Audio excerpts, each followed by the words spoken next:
750 સેવક દેવાયત પંડિત એક દેવલ દેને ગોતવા જાય, મજવડીના ઢાળે પૂગે અને બાપુ રથનો ધરો ભાંગ્યો અને સેવકને કીધું કે આ ગામ કયું કે મજવડી, કે જાવ ને અહીંયા ધરો હંતાઈ આવો. ત્યાં દેવ તણખીની બાપુ કોડ અને અહીંયા આવીને કીધું કે ધરાને હાથી દો. દેવ તણખી ના પાડે છે કે ભાઈ આજ તો મારા 11 નો હકતો છે. ઈ કે પણ દેવાયત પંડિતનો રથ છે, અમે એના 750 સેવક ભેગા છીએ, રથનો ધરો ભાંગ્યો છે. ઈ કે દેવાયત પંડિતનો હોય તો ભલે ને ગમે એનો હોય તો ભલે, આજ હું કોડ નો માંડું. ઈ કે પણ કાંઈ કરતા, ઈ કે તમારા ગુરુ જો આવીને કદાચ દેવાયત પંડિત આવીને ઘણ ઉપાડે તો કે હાથી દઉં, બાકી હું નહીં ઉપાડું. દેવાયત પંડિતને આવીને કીધું કે આવી રીતે એમ કે છે 11 નો હકતો છે ને હું નહીં હાથી દઉં. આવ્યા દેવાયત પંડિત, ઈ કે તમે ઉપાડશો ઘણ? તો કે હા. એ ધરો ધકાવા મૂક્યો અને લાલ ચોર જેવા બે ઠેબા કરીને આમ મેરણ માથે મૂક્યા અને કીધું કે મારો કા.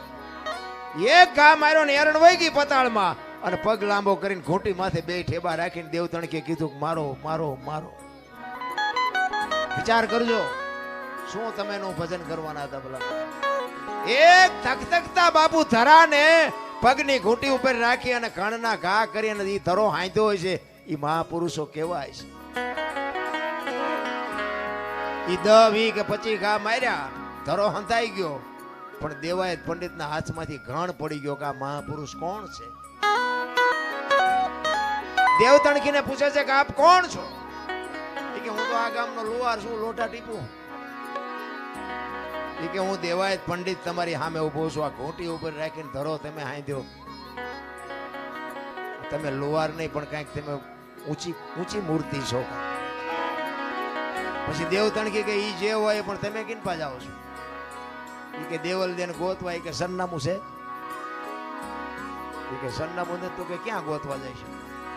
વિચાર તો કરો, દેવાયત પંડિતને પરસ્યો વાળી દીધો. આજની વાતું તેદી એને કરી. ધરતી ઉપર હેમર હાલશે, હુના નગરની મોજા લક્ષ્મી લૂંટાય, લોકો તણી નહીં થાય રાડ ફરિયાદ. બાપુ કાંઈક વાતું કરી. બાપનું કીધું બેટા નહીં કરે, ઘરે ઘરે લાજુ નહીં કાઢે, કાંઈક બાપુ દીકરાનું કીધું કઈ બાપ નહીં કરે, બાપનું કીધું દીકરી નહીં કરે. ફેશન ને બેસન ને પાણી પડી કે પાણી વેસાય ને કાંઈક દેવાયત પંડિતે વાત કરી. આજની હજારો વર્ષ પહેલા ઈ દેવાયત પંડિતને દેવ તણખીએ પરસ્યો વાળી દીધો. તો દેવ તણખી કેવો હશે? ઈ કે દેવલ દેને તમે લઈ આવ્યા તારે તમે કઈ કીધું તું? તો કે હા. કે હું કીધું તું?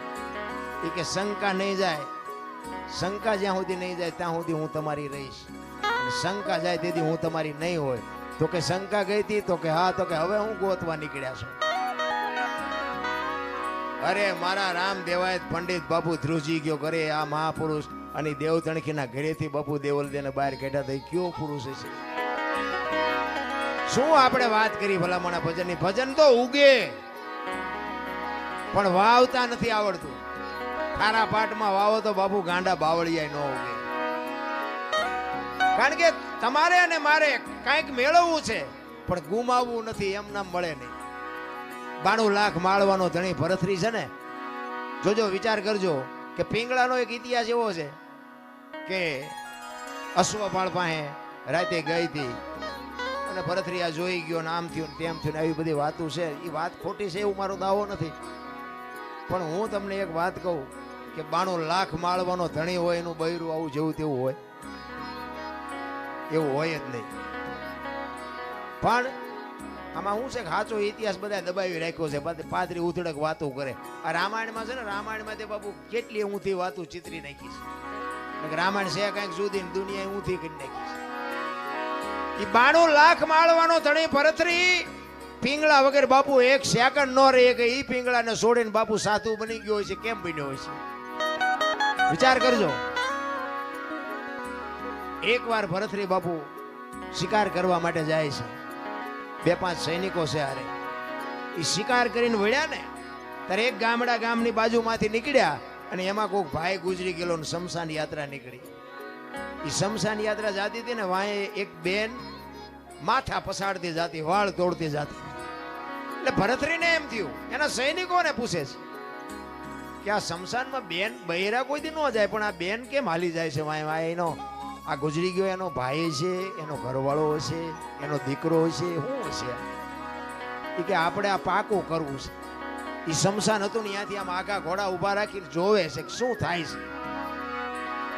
એ લાકડા બાકડા ગોઠવીને ભાઈને ગોઠવી દીધો અને બેન બધાને કગરે છે કે મને જવા દ્યો, હવે મારું 17 વયું ગયું, મારે આ દુનિયામાં જીવીને હવે શું કામ છે. એટલે કોઈ છોડતા નથી ને પછી બેન ને બાપુ સત ચડ્યું ને એ જણના હાથમાંથી ચોંટ મારી નીકળી જાય, હળગતી અગ્નિમાં બાપુ એ દીકરી વહી ગઈ અને ભાડ ભાડ ભાડ ભાડ મંડી હળગવા. એ દીકરી હળગ દીધી પણ ભરતરી ઘોડા ઉપર બેઠો બેઠો પાણાની મૂર્તિ જેવો થઈ ગયો કે આહા, જીવતા જીવ આ દીકરી હળગી ગયા, કેટલો પ્રેમ હશે. ને એક ભાઈને પૂછ્યું કે આ ગુજરી ગયું કોણ હતું? એ કે બેન જે હળગી ગયા ને એના ઘરવાળા હતા. ભરતરીને વિચાર થાય કે આહા, પતિ પત્નીનો કેટલો પ્રેમ, જીવતા પોતાનું દેહનું બલિદાન કરવું, આ કેવડી મોટી વાત. એને બાપુ ક્યાંય હક નથી ભરતરીને. ઘરે આવ્યો, ઘરે આવીને બાપુ આમ સોફા ઉપર બેહી, હિંડોળા ઉપર બેહી અને વિચાર કરે છે. પિંગળા પૂછે છે કેમ આજ કઈ બોલતા નથી, પાણી લઈ આવું, ચા લઈ આવું, જમવા લઈ આવું? એ કે પિંગળા આજ મેં એક સપનું એવું જોયું ને, એક ચિત્ર એવું જોયું કે મારું મગજ હજી કામ નથી કરતું. પિંગળા કહે છે કે એવું શું તમે જોઈને આવ્યા છો કે તમને હક નથી, તમે તો રાજા છો. એ કે વાત હાજી, પણ એક ગામની બાજુમાંથી અમે નીકળ્યા ને, એક ભાઈ ગુજરી ગયા હતા અને એના ઘરવાળા એની પત્ની હતી ને, એ ભાઈને હળગાવ્યો ને હળગતી અગ્નિમાં બાપુ એ દીકરી ભડ ભડ ભડ હળગી ગઈ. હું તો જોઈ રહ્યો, મને હજી મારા હૃદયમાં બાપુ ચેન નથી પડતું. અને પછી પિંગળા કહે છે કે અગ્નિ મૂકી હતી કે એની હાથે પ્રગટ થઈ હતી? કે ના, અગ્નિ તો મૂકી હતી. તો એ તો 3જા નંબરનો પ્રેમ કહેવાય, એમાં શું મોટી વાત હતી. જોજો ઇતિહાસ એમ નામ ન બને. ઈ અગ્નિ જો મૂકી હોય તો ઈ 3જા નંબરનો પ્રેમ કહેવાય. અને ભરતરી વિચાર કરે તો હારો 2જા નંબરનો કેવો હોય છે, 1લા નંબરનો કેવો હોય છે? એ પિંગળાને કહે છે કે તો મને આ તમે મને ખુલાસો તો કરો, આ 2જા નંબરનો પ્રેમ કોને કહેવાય, 3જા નંબરનો કોને કહેવાય? ત્યારે એમ કહે છે કે અગ્નિ આપી ની 3જા નંબરનો છે અને જમણા પગના અંગૂઠેથી એની હાથે પ્રગટ થાય ને એ 2જા નંબરનો છે. તો કે 1લા નંબરનો? કે 1લા નંબરનો પ્રેમ ઈ છે કે પોતાની પત્નીને એનો ધણી ગુજરી ગયો એવી વાત જ્યાં કાને પડે અને શ્વાસ અંદર હોય તો બહાર નો નીકળે ને બહાર હોય તો અંદર નો જાય, ખોળિયામાંથી જીવ નીકળી જાય, આનું નામ 1લા નંબર. હવે આવું આપણા બૈરા કે એટલે આપણે આપણા બૈરાને પૂછ્યું કે ન પૂછ્યું તું મને કેટલા નંબરનો કરે છે? આપણે કઈ હારા તો એટલા બધા નથી જ.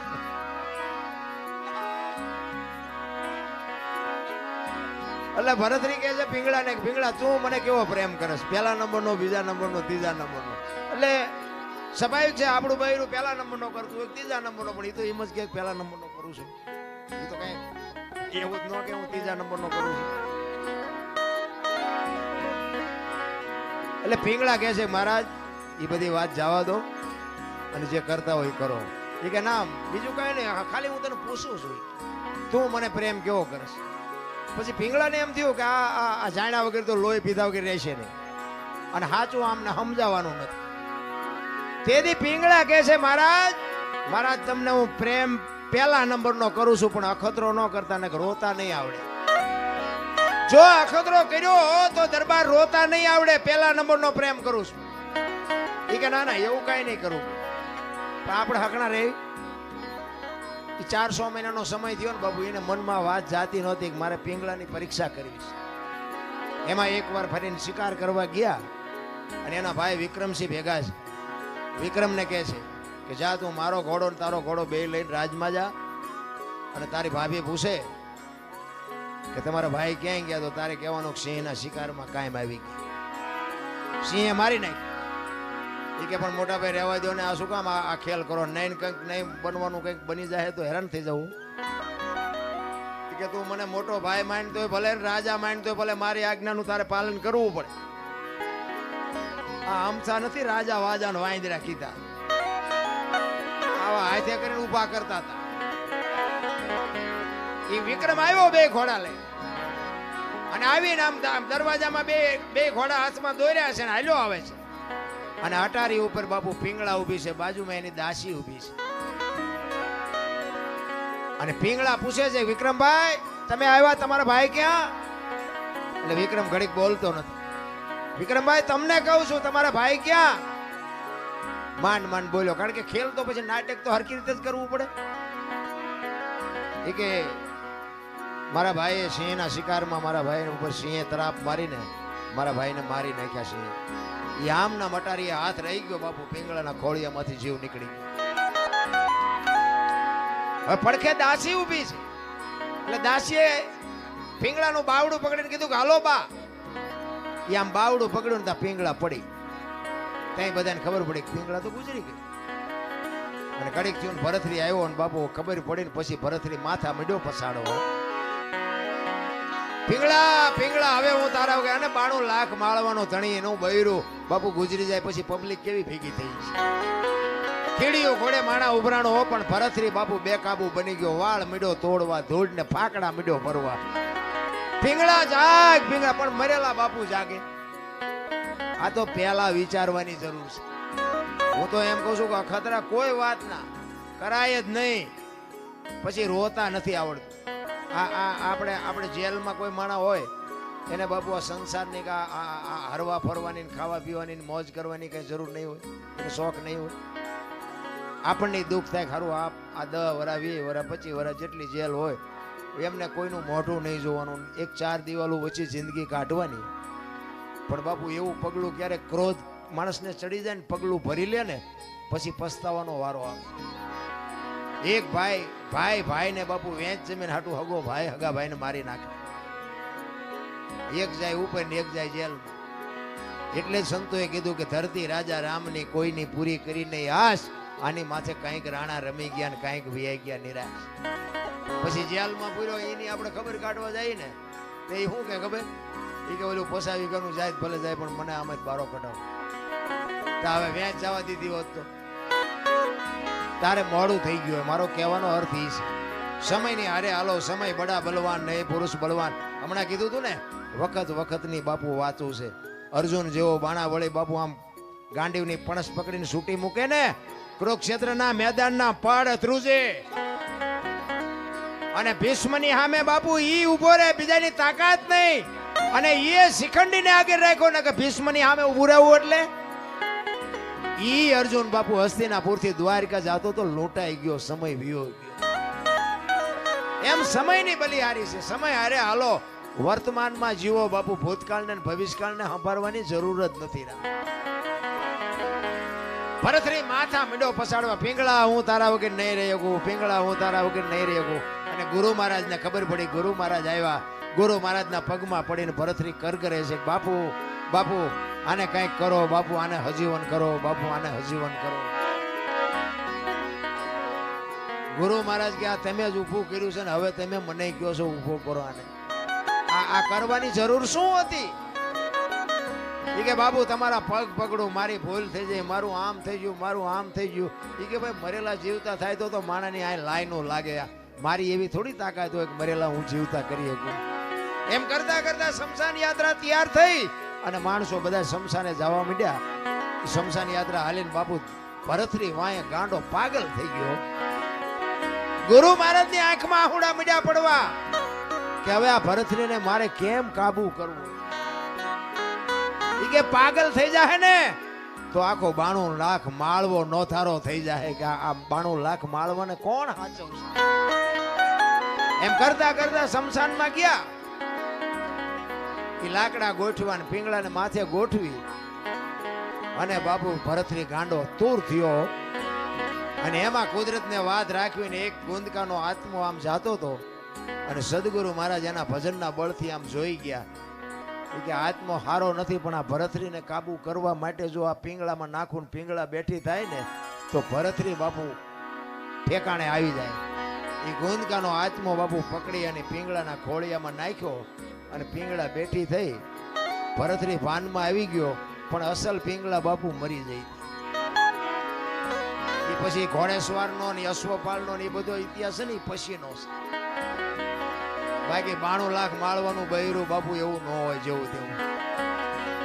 કહેવાનો મારો અર્થ કે જે સત્ય છે ને એને છુપાવ્યું છે કઈ. આ રામાયણ છે. રામાયણ તમે જો ઘણા બધા એમ કે લંકા હનુમાનજી હળગાવી. હું એમ કહું હનુમાનજી હળગાવી જ નથી. લ્યો બોલ, લંકા વાળાએ જ હળગાવી છે, હનુમાનજી હળગાવી? દિવાળી કોને મૂકી હતી? તા ઓલો બચવા હાટું માણા ભાગા ભાગ આપણને કોઈ હળગાવે ભાગા ભાગ ન કરવી. ગોદડા એમને જ વીટાડ્યા હતા, તેલ એમને રેડ્યું હતું, દિવાળી એમને મૂકી હતી. હનુમાનજી તો બચવા હાટું ભાગ્યા. હવે ગોદડા હળગતા વેરાણા લંકા હળગી, એમાં હનુમાનનો વાંક શું? હનુમાનજી લંકા હળગાવી, હનુમાનજી હળગાવી જ નથી.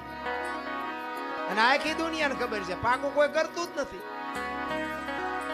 બીજી વાત તમને કરું કે સીતાજી જનક મહારાજની દીકરી મિથિલા નરેશ હવે શિવ ધનુષનું ઘોડો ઘોડો કરીને ફરતા. અને પછી જનક મહારાજ જોઈ ગયા કે હવે આ શિવ ધનુષને મારી દીકરી જો ઘોડો ઘોડો કરીને ફરતી હોય તો આના મૂર્તિયા હાટું શું? આના માટે મૂર્તિઓ મારે કેવું ગોતું? એટલે પછી સંયમવર રચવાનું નક્કી કર્યું કે આ ધનુષને જે ભાંગે એને મારી દીકરી વરમાળા પહેરાવે. હવે ઈ સંયમવર રચ્યો ને એમાં કે રાવણ હતો એવું કહે છે. હાચું ખોટું મારો રામ જાણે હો. ઈ રાવણ થી કે ચોખા જેટલું ધનુષ હેલ્યું નહોતું. હવે એનેથી ચોખા જેટલું ધનુષ નું હેલ્યું તો વનમાંથી સીતાજીને આખે આખા ઉપાડી ગયો. આનું શું કારણ? આખે આખા સીતાજી ઉપડે. સીતાજી ઘોડો ઘોડો કરીને ફરતા હતા. ઈવડું એ ધનુષ રાવણ હલાવી ન હોય. અને વનમાંથી જેથી લક્ષ્મણ રેખા ઓળંગી ગયા અને સીતાજી આખે આખા ઉપાડી ગયો. આપણને માયનામાં આવે. પણ આમાં એક વાત પડી છે. ભોળાનાથ અને પાર્વતી બે જયારે હિમાલય ઉપર હતા ને ત્યારે પાર્વતીમાં વિષ્ણુ ભગવાનને અહીંયા બેહવા માટે ગયા અને વિષ્ણુ ભગવાને મકાન બનાવ્યું હતું. એટલે લક્ષ્મીજી બધું બતાવવા માંડ્યા, જો અમે મકાન બનાવ્યું, અહીંયા અમારે જમવાનું, ના અહીંયા અમારે રહેવાનું, ના હુવાનું, ના રસોડું, ના ફલાણું, ના ફલાણું. બૈરાનો સ્વભાવ હોય, ઘરમાં કઈક વસ્તુ લાવે આજુબાજુ બૈરા ભેગા થઈને બધું દેખાડે. એટલે પાર્વતીને કહે છે કે મેં આ બધું બનાવ્યું અને તમારે દીકરા મોટા થયા કે મકાન બકાન કઈ કરવા નથી. એ કે આ તો અમને હાય વિરુદ્ધ નહીં હતા. પાર્વતી ઘરે આવીને ભોળાનાથને કહે છે કે પ્રભુ મકાન આપણે નથી કરવું, આ છોકરા મોટા થઈ ગયા. ભોળાનાથ વિચાર કરે ખરું મકાન નું અત્યાર સુધી કોઈ ધ્યાન મગજમાં આવ્યું જ નહોતું, અત્યારે ક્યાં જાય? એટલે કે વિષ્ણુ ભગવાન ને અહીંયા બેહવા ગઈ હતી, એમને કે સુંદર મજાનું મકાન બનાવ્યું કે આપણે નથી બનાવવું. એટલે કે એ વાત સાચી તમારી, પણ કે આપણી પાસે પૈસા નથી. હું તમને ભભૂતિ આપું, ભભૂતિ લઈને જાઓ વિષ્ણુ ભગવાન ભાઈ એના બરોબર હોનું લઈ આવ્યો અને હોનું વેચીને આપણે મકાન કરીએ, કારણ કે આપણી પાસે પૈસા છે નહીં. ભોળાનાથ ને ખીસું જ નહોતું, પૈસા છે રાખવા જ. એટલે ભભૂતિ આપીને એટલે પાર્વતી કહે છે કે આટલી ભભૂતિમાં કેટલું હોનું આવશે? કે પણ લઈ તો જાઓ, એટલું તો લઈ આવો, પછી કંઈક આગળ જોઈશું. એ ભભૂતિ લઈ અને પાર્વતીમાં ગયા છે અને ત્યાં જઈ અને પછી કીધું કે આના બરોબર અમને હોનું આપો. હવે સાબડા મૂકવામાં ભોળાનાથની ભભૂતિ ઊંચી થાય. બાપુ હોનાના ઢગલા મીંડા કરવા હો, ગાડા ભરી ભરીને હોનું મીંડું જવાનું, સાબડું ઊંચું ન થાય. હવે અહીંયા ઢગલે ઢગલા થયા હોનાના. પછી કે આટલું બધું હોનું જતા ઈટું પાણાનું શું માથાકૂટ કર્યું? હોનાનું જ બનાવાય. એ હોનાનું મકાન બનાવ્યું અને વાસ્તુ પૂજન કરવા માટે તેથી સારામાં સારો વિદ્વાનમાં વિદ્વાન બ્રાહ્મણ રાવણ, એ રાવણને બાપુ અહીંયા વાસ્તુ પૂજન કરવા માટે બોલાયો. એ વાસ્તુ પૂજન કર્યું ને પછી ભોળાનાથને તો ખબર, એ તો બાપુ ત્રિલોકનો નાથ, એને ન ખબર હોય. એટલે પેલા પાર્વતી પાસે ગયા કે આ ભૂદેવને શું આપશું આપણે દક્ષિણામાં? એ કે એને રાજી કરી દો, જે માગે આપી દે. એ કે જો જે માગશે આપી દે, પછી મારી માએ લોહી ન પીતા. કારણ કે હવે આપણું આપણે એક પ્લાસ્ટર કર્યું હોય તો બૈરું રાજીનું રેડ થઈ જાય, બદલે આખું હોનાનું મકાન હોય બૈરું રાજી કેટલું હોય. એ કે એને જે જોઈએ આપી દો, પણ એનું મન છે જ નહોતું ભાઈ. એ કે વાંધો નહીં. અહીંયા ગયા, રાવણને કીધું ભૂદેવ બોલો હું આપું? એ કે જે આપવું એ આપો. ને કે ના તમે માગો એ આજ આપવું છે. એ કે આવું મારે એક મકાન જોયું છે. ભોળાનાથ કે તથાસ્તુ. પાર્વતી પાસે આવ્યા. એ કે હાલો કે ચિંપા કે મહણિયામાં. એ કે કા? એ કે આ ભોળા મેં બામણને આપી દીધું દક્ષિણામાં. એ કે હું કામ આપ્યું? એ કે કકડાટ ન કરશો, તમને પેલા પૂછીને ગયો તો કે માગે આપી દઈશ. અને પછી બાપુ પાર્વતી ગયા અહીંયા રાવણની પાસે અને રાવણ પાસે જઈને બાપુ પાર્વતી કહે છે કે ભૂદેવ ભૂદેવ માંડ માંડ મકાન બનાવ્યું તમે લઈ લીધું ને? લઈ લ્યો, પણ આ મકાન ને જો એક દી ભડકે ન બાળું તો હું શક્તિ નહીં લખવું, યા લખી લેજો. આ સીતાજીને બાપુ અહીંયા જવાનું જ હતું. નકર સીતાજીની બાપુ એની સામે દ્રષ્ટિ પડે ને તો રાવણની રાખ બાપુ આ ધરતી ઉપર ન પડે, રાખ ઉડી જાય. ઈ દીકરી હતી. સીતાજીને તમે શું માનો છો? એની તાકાત જ નથી કે રાવણ એની સામે દ્રષ્ટિ કરે. અને રાવણે બાપુ સીતાજીને ઉપાડ્યા ને તારે માં કહીને ઉપાડ્યા છે કે માં તું આવ્યો ને તો મારો બાપ આવે, અને ઈ મને મારે ને તો મને મુક્તિ મળે, અને અહીંયા આવે ને તો મારી લંકા પવિત્ર થાય. બાપુ રાવણ જેવો તેવો નહોતો. 4 વેદ જેના મોઢે હોય, 9 ગ્રહ જેને ઢોલીએ બાંધ્યા હોય, પવન પાણી ભરે વાહ વાસીદું કરે, ગણે ગાયું ચારે રવિ રસોઈ બનાવે, શિવ જેનો ભંડારી હોય, યમના દૂત બાપુ એને રજા લેવા આવવું પડે કે અમે એનો જીવ લેવા જઈએ છીએ. એ અને આ ધરતી ઉપર 14 ચોકડીનું રાજ કર્યું રાવણે. સતયુગ, દ્વાપર, ત્રેતા ને કળિયુગ 4 યુગની એક ચોકડી થાય. 14 ચોકું ને 56 યુગ સુધી આ ધરતી ઉપર રાવણ રહ્યો છે એવું કહે છે સંત. કેટલું એનું તપોબળ છે, કેટલો વિદ્વાન છે. અને રામ ને બાપુ ઠેઠ ત્યાં સુધી થકો થયો તો બાપુ એનું ભજન તો કઈક હશે ને. પણ આપણને છે ને કઈ આમાં સમજાતું જ નથી. આપણે મને તો એમ થાય કે ચારે બાજુ કથાયું વંચાય છે, ધૂનું બોલાય છે, ભજન થાય છે, માતાજીના માંડવા થાય ને, હવન થાય ને, પ્રતિષ્ઠાયું થાય ને, મંદિર થાય, તો બગાડ કાં નથી ઉભો રહેતો?